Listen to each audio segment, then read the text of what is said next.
Welcome to the Banker Lamp. Please enjoy the video. You begin by signing into your Google account and opening Google Sites. This ensures autosave and sharing controls. Choose a template or a blank site depending on how much per design you want, because templates speed layout while blank gives full control.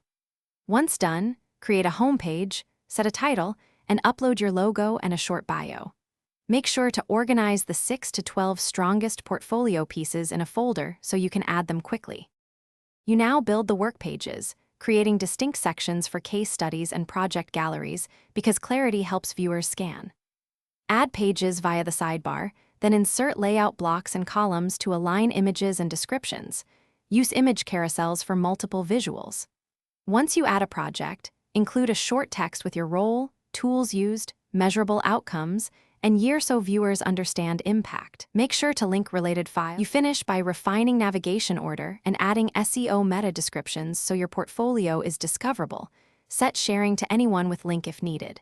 Preview the site on desktop and mobile, click every link and download to confirm assets load. Once done, hit publish and choose a memorable URL.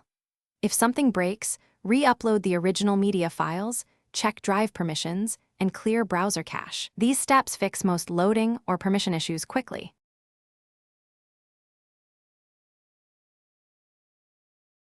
Thanks for watching. If this was helpful, leave a like and consider subscribing. See you next time.